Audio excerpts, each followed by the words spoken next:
Hi, I'm Stephanie Sy, and this is Ethics Matter. Our guest today is Bob Inglis, a conservative Republican who is here to share his perspective on climate change. Bob was formerly a U.S. congressman from South Carolina. After he was unseated in a primary election in 2010, he launched the Energy and Enterprise Initiative at George Mason University and republicen.org, which aimed to demonstrate the, quote, power of free enterprise to address climate change. Bob, it's so nice to meet you. Thanks for being here. Great to be with you, thanks. When did you decide to take a stand on climate change, and why? Well, you know, for my first 6 years in Congress, I said it was nonsense. You said it was nonsense? Yeah, I had no idea anything about it, except that Al Gore was for it, and that was the end of the inquiry, because I represented a pretty conservative district in South Carolina, you know, Greenville, Spartanburg. So that was my first 6 years in Congress. I just said it was nonsense. Then I was out 6 years doing commercial real estate law again in Greenville, South Carolina. And then I was running again in 2004. My son came to me. He's the oldest of our 5 kids. How old was he at the time? He just turned 18, so he's voting for the first time. Okay. And so he said to me, Dad, I'll vote for you, but you're going to clean up your act on the environment. So it was the first of a 3-step metamorphosis for me. And by the way, he was going to vote for me no matter what. He was not making a classic interest group threat, you know. I mean, he knew that we were mortgaging the farmette that we live on. And so he was going to vote for me. What if I'd lost by 1 vote? I mean. But he wanted to make a point to his father. Yeah, he wanted, I think what he was saying really is, Dad, I love you, and you can be better than you were before. So how about make this Inglis 2.0, the new and improved version? That was the first step. The second step was going to Antarctica with a science committee, seeing the evidence in the ice core drillings. And that evidence is basically this, you know, in the ice cores that we pull up out of the ice in Antarctica, got a great record of the Earth's atmosphere. And we can see the CO2 levels. And if you look at the increase in CO2 that comes with the Industrial Revolution, and then track temperature and CO2 levels, they track almost precisely. And so what it clearly shows is some science that's really pretty settled. This part of it is quite settled, that CO2 concentrations in the atmosphere create warming. And by the way, Stephanie, none of the skeptics would deny this, what I'm saying here. This is not the point of disputation. They would accept that. What they doubt is the model's ability to project the future. And then the third step was another science committee trip, Great Barrier Reef, snorkeling with an Aussie climate scientist named Scott Heron, and I could see that he was worshiping God in what he was showing me. And so I knew before any words were spoken that we shared a worldview. Can you pause for just a second? The way you phrased that was so interesting, that you could see he was worshiping God. What did you mean by that? It was written all over his face, it was in his voice, it was in his eyes, that he was just exalting God for what he was showing me. In other words, these are gloriously beautiful corals, you know, but you could tell he wasn't worshiping the corals, that he was worshiping the God behind the corals. And so, you know, later we had a chance to talk, and he told me about conservation changes he's making in his life in order to love God, love people. You know, when you're with Scott, you take the escalator if it's running, otherwise you take the stairs, you don't take the elevator. He rides his bike to work. He tries to do without air conditioning in a hot place, Townsville, Australia. And this is about, for him, this is about caring for God's creation? Is that what you're saying? Yeah, and loving people that will come after us. And so I got right inspired. I thought, I want to be like Scott. I assume you're a Christian. Yeah, I wanted to be like Scott, loving God and loving people. And so I came home and introduced the Raise Wages, Cut Carbon Act of 2009. Okay, talk about that. Got me in some trouble. Talk about what the Raise Wages, Cut Carbon Act entailed. It's basically a revenue neutral, that sounds like government speak, border adjustable, another government speak, carbon tax. So the part that's hard to get across is the carbon tax, right? Because people, who wants another tax? But the important thing to focus on is it is revenue neutral and border adjustable. Revenue neutral means we're going to cut taxes somewhere else. or we're going to dividend all the tax revenue from the carbon tax back to the taxpayers. And then border adjustable means that it's applied to imports as though they were made here. So it doesn't disadvantage American manufacturing. So, but that bill got me in some trouble, as you know. So it was 2009, and you introduced that bill, and you were running for re-election in 2010 against a primary challenger. Right. And this was part of your platform. Right. A revenue neutral carbon tax as a Republican. Right. So what happened? Well, it didn't go too well. You lost. Yeah, badly. So, you know, after 12 years in Congress, I got 29% of the vote. And the other guy, Trey Gowdy, got 71% of the vote. But you took a stand on climate change, and what was interesting is that since then, when I look at your resume, you have almost solely devoted yourself now to this issue. That's right. Yeah, is that the fourth part of the third three-part evolution, the fourth part? Oh yeah, maybe so, because basically having been burned at the stake as a heretic, I'm still alive, and I'm out on the main street saying it isn't a heresy, that there's actually a conservative solution to climate change. What had happened in the Great Recession, and this is different now, when I was getting tossed out, it was in the midst, the darkest days of the Great Recession. Right. I mean, this is 2000, you know, the financial collapse started happening in October of 08. Yeah. 09, we're deep in the recession, and I'm introducing the Raise Wages, Cut Carbon Act of 2009. 10 comes the primary challenge, and the Tea Party is now born. And so in the midst of that, it appeared that I had crossed to the other team, that I was marching with Al Gore and had abandoned the team, right? And so, because even though I'd committed some other heresies, this was the most enduring heresy, just saying that climate change is real, let's do something about it. Because it did just appear that I'd betrayed the tribe. But things are different now. I mean, I was taken out in that primary, but what we live to say now to fellow conservatives is that it's different, because now the recession is behind us. People are being taught about climate change, the fires, the temperatures, the intensity of the storms, the intense rainfalls. We're being taught about climate change. And so acceptance of the science is going up after going down because of the Great Recession, and now we have an opportunity. That's what we're trying to convince fellow conservative office holders of at that point. Do you mark the time as when climate change became politicized with Al Gore's documentary, An Inconvenient Truth? Or when do you think that happened, where it became such a polarizing political issue? Yeah, actually, it's probably a little bit after the film. The film was successful. I don't know that Al Gore intended for it to become divisive, but sadly it did. But the real dating of this problem starts in 2008, because in early 2008, Newt Gingrich, the former Speaker of the House at that point, was on the couch, literally with Nancy Pelosi, in an ad saying, you know, Nancy says, "We don't agree on much, do we, Newt?" "No, we don't, Nancy, but we agree that climate change is real and we got to do something about it." That was early 2008. Wow. By the end of 2008, Newt Gingrich was saying that climate change wasn't real. So was Mitt Romney. So was John Boehner. They'd switched their position from early 2008. So what is it that happened? Well, I think it's the Great Recession that happened, right? I mean, what happened in October of 2008, the wheels are coming off the financial system. Some people saw their opportunity. They saw the high tide coming of discontent and distrust as we were adding yet another institution to the list of institutions we don't trust. You know, the government was on the list already, the church was on the list. Now we're adding banks on the list. Mm-hmm. And so on that very high tide of discontent and distrust, some people came along and spent some well-timed campaign money to create a wave against climate change, and it came over the seawall and shorted out all the climate change equipment. We've been bailing ever since. Really, it's 2008 is when this happened.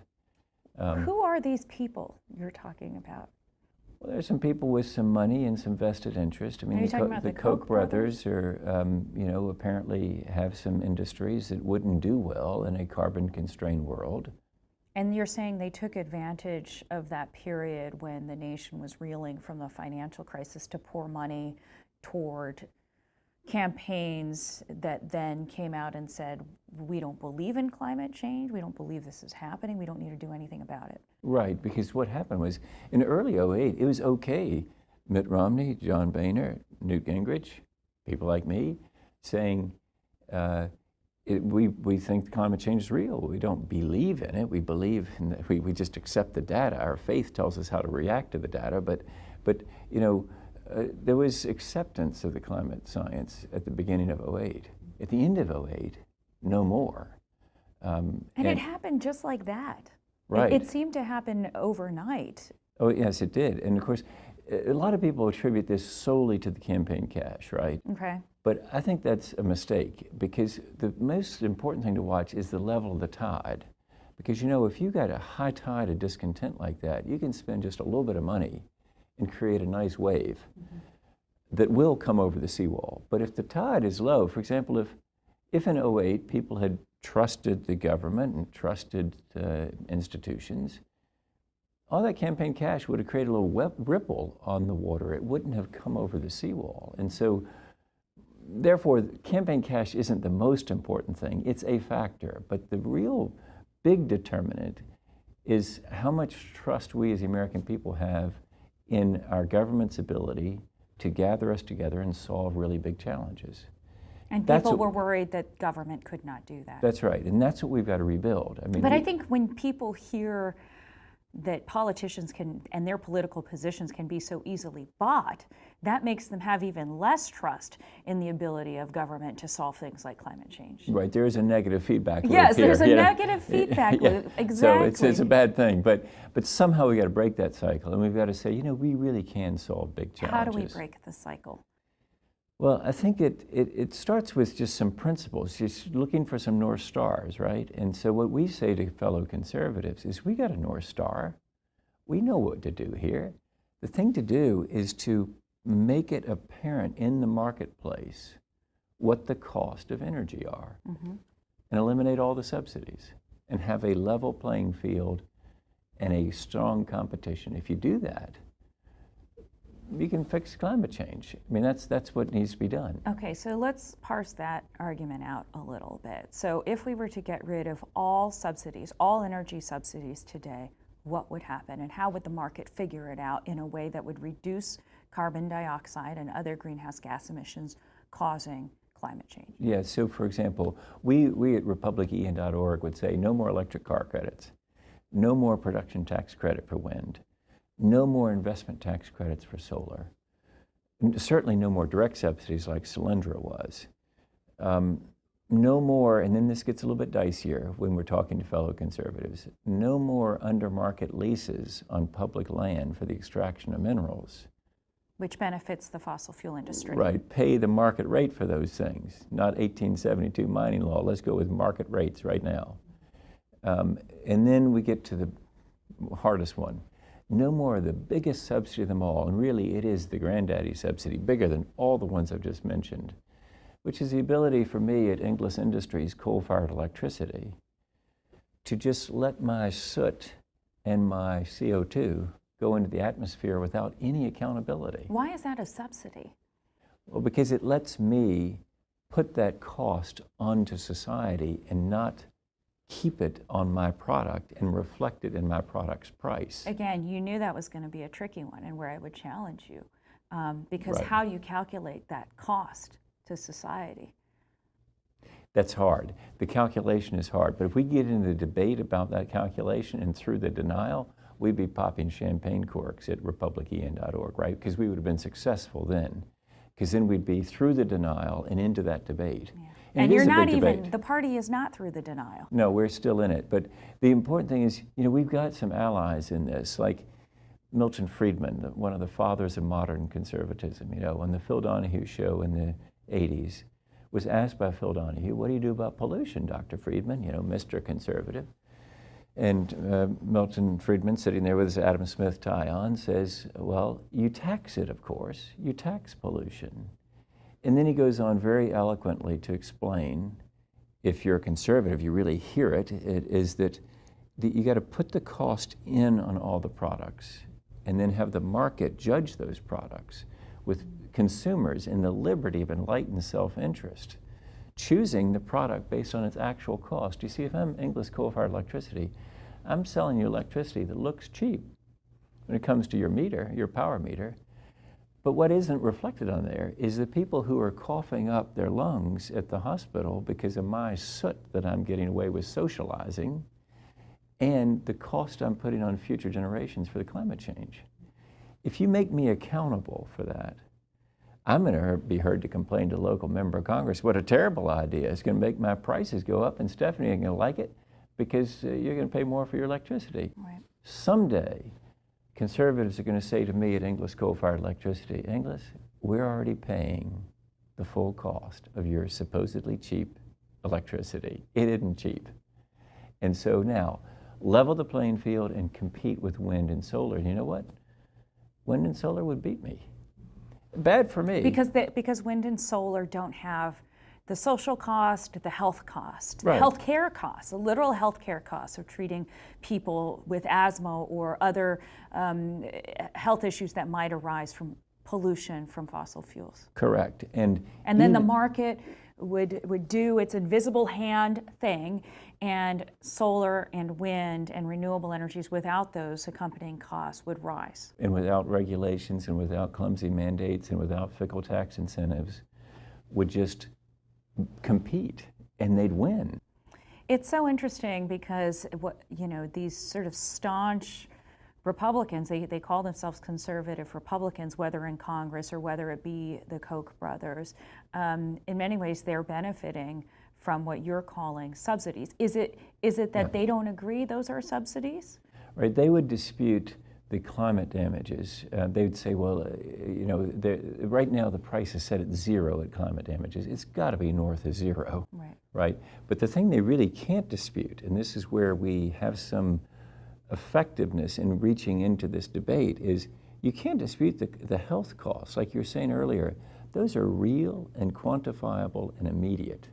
Not much projection going on there. It's just go to the pulmonologist and ask them how many patients you've been seeing and what's the cause of it. And they will tell you, well, if the wind isn't clearing fast enough from west to east, my patients end up in the emergency room with asthma attacks. Right. And so those are real and quantifiable, and they should be on the meter at Inglis coal-fired electricity, so I'm accountable for that. And so our conservative friends that dispute climate science can't dispute that.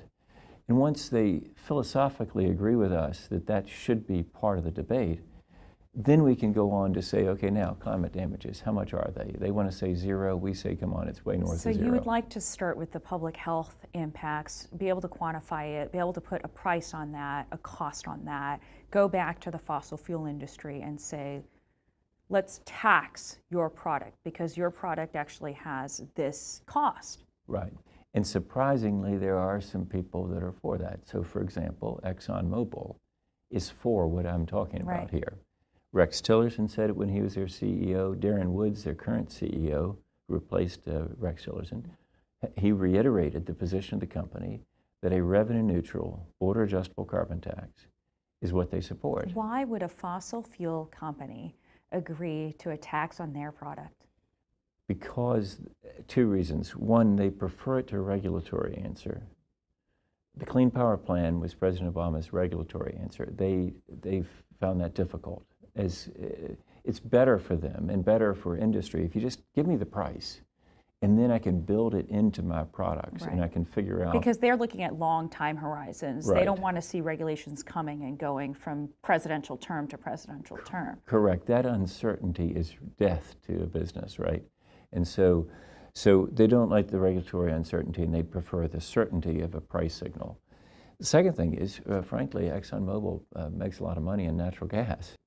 And so if I'm Inglis coal-fired electricity, I'm competing right now with natural gas and it's beating me because natural gas is cleaner. It has some fugitive emissions of methane, which is a problem, but if that can be controlled, then it burns so much cleaner than my coal. Has less small particulates and has 50% less CO2 emitted. And so if you put a price on carbon dioxide, do this carbon tax. ExxonMobil sells a lot more natural gas, and they really put me out of business at coal-fired electricity. And that's why they're also for a carbon tax, which we think is great. At republican.org, we say, great, they're going to make money serving customers, reducing CO2. And if you can do that, well, more power to you. You mentioned natural gas, and you pointed out that it is cleaner than fossil fuel, but most environmentalists that I have interviewed do not consider natural gas to be anywhere near able to, for example, let's just use the Paris targets as an arbitrary target, if you will, to lower greenhouse gas emissions in this country. Natural gas is not going to get us there. Well, it's not the end all. It's surely not the end all. But natural gas is a huge step forward. It's why the United States has had real success in bringing down CO2 emissions. It's because of fracking. It's because of the expanded supply of natural gas that brought down price. But fracking, there are also concerns environmentally as Correct. well with the extraction of natural gas using fracking And that's mechanisms. something serious that we've got to deal with. Fugitive emissions are a problem. And it's great that ExxonMobil, again, has been here recently saying that they are initiating a program to make sure that they are checking their lines more carefully and are doing everything they can to prevent those. They've got a financial incentive, of course, to keep it in their pipes. But if that financial incentive isn't enough, then perhaps you do have to regulate pipelines. You do have to, well, we do regulate, and it does make sense to regulate pipelines. But so fugitive emissions are a problem. But in the meantime, if you can get it in successfully into the pipeline, and if the pipeline is sound, when it gets to the end, what you have, for example, in my home state of South Carolina, 6 coal-fired plants have converted or are in the process of converting to natural gas.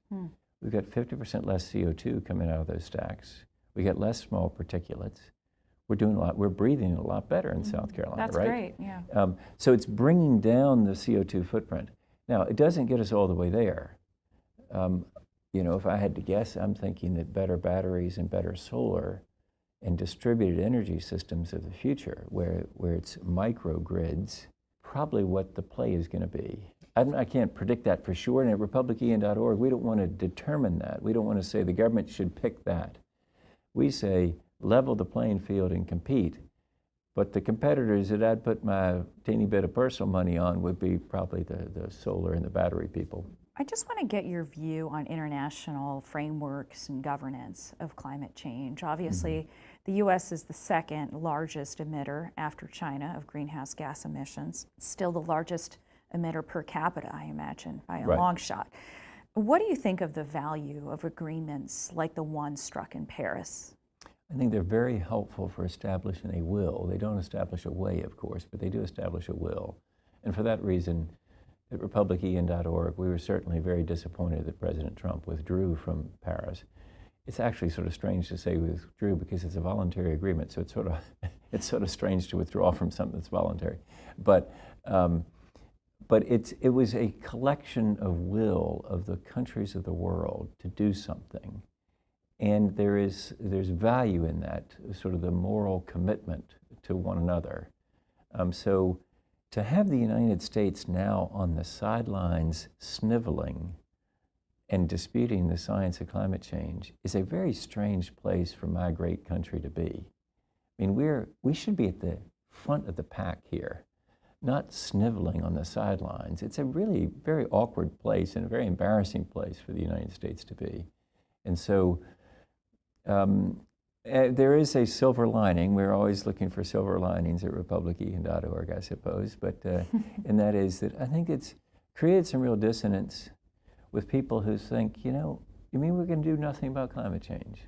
Nothing at all. That's a very exposed feeling, and so it's actually helping us as people say, wait a minute, we think somebody should be doing something. We don't want to be withdrawing from the rest of the world and solving this problem.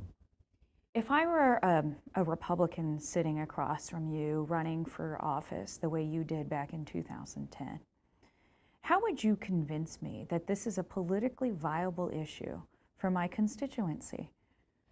It'd be hard. I'd have to first go show you the constituency, and that's what we've got to do. It all comes back to us. We all blame the Congress. You know, we say they don't listen to us, they don't pay attention.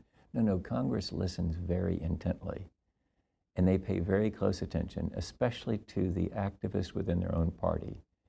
So it really falls to us as citizens, and us as an organization like republican.org, to help build the constituency for action.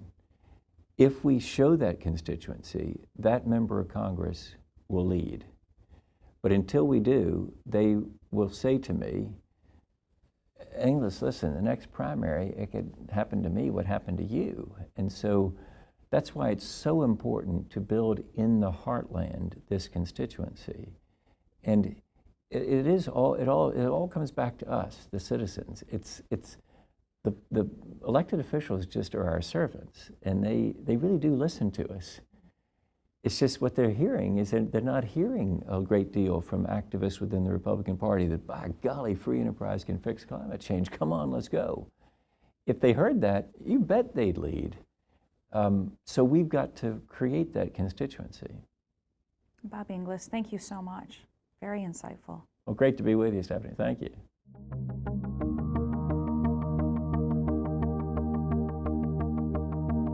For more on this program and other Carnegie Ethics Studio productions, visit carnegiecouncil.org. There you can find video highlights, transcripts, audio recordings, and other multimedia resources on global ethics.